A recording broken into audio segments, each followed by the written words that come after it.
ഒരു യാചനയുടെ സ്വഭാവമായിരുന്നു അതാണ് ഞാൻ ചോദിച്ചത്. ഇപ്പൊ യാചന സ്വീകരിച്ചുകൊണ്ട് നാളെ തന്നെ വെട്ടി പ്രമാണം എടുത്തുകൊണ്ട് ഇവിടെ നിന്ന് പോണോ എന്നുള്ളതാണ് എന്റെ ചോദ്യം. മറ്റൊന്ന്, താങ്കൾ MLA ആണ്, താങ്കൾക്ക് ഈ മണ്ഡലത്തിൽ എവിടെയെങ്കിലും സ്പേസ് കിട്ടും. പക്ഷെ കൗൺസിലർക്ക് ഇവരുടെ വാർഡിൽ മാത്രമേ സ്പേസ് ഉണ്ടാവുകയുള്ളൂ. അതുകൊണ്ട് ആ ഒരു ആവശ്യം കൂടി അത് പറയുന്നത്, ആ ന്യായം കൂടി പറയുന്നുണ്ട്.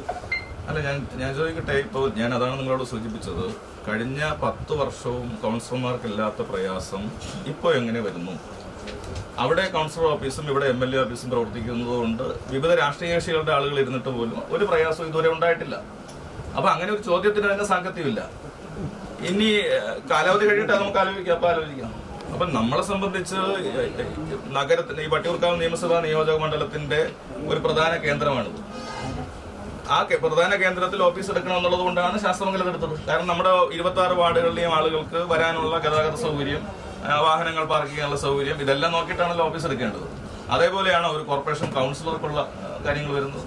താങ്കൾ നിലവിൽ മെയ് 10 വരെയും ഇതിന്റെ കാലാവധി നിൽക്കുന്ന ആവശ്യമായിട്ടുള്ള സെക്രട്ടറി കത്ത് നൽകിയിട്ടുണ്ടോ? ഇപ്പോഴത്തെ സാഹചര്യത്തിൽ അത് കിട്ടാൻ സാധ്യതയുണ്ടോ? അല്ല, അത് അവർ തീരുമാനിക്കട്ടെ.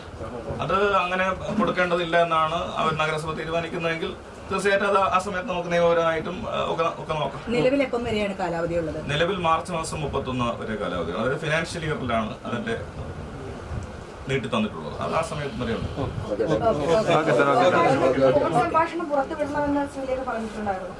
അല്ല, ഫോൺ സംഭാഷണത്തിൽ മാഡം പറഞ്ഞതും ഞാൻ പറഞ്ഞതും ഒക്കെ വ്യക്തമാക്കിയിട്ടുണ്ട്. അതിൽ ഞാൻ പറയാത്ത എന്തെങ്കിലും പറഞ്ഞിട്ടുണ്ടെന്ന് അവർ പറഞ്ഞിട്ടുമില്ല. അപ്പോൾ സ്വാഭാവികമായിട്ടും അങ്ങനെ ഒരു പ്രശ്നത്തിന്റെ കാര്യമില്ല.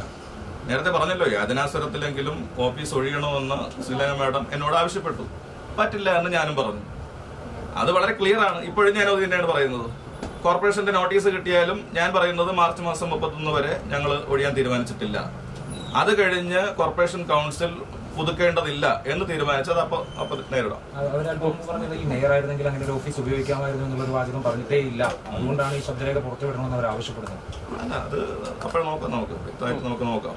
ഇതിനകത്ത് ഞാൻ പറഞ്ഞല്ലോ, ഒരു മുൻ മേയറായിരുന്ന ഒരാളാണ് ഇപ്പൊ MLA ആയിരിക്കുന്നത്. MLAക്ക് സ്വാഭാവികമായിട്ടും പ്രിവിലേജ്.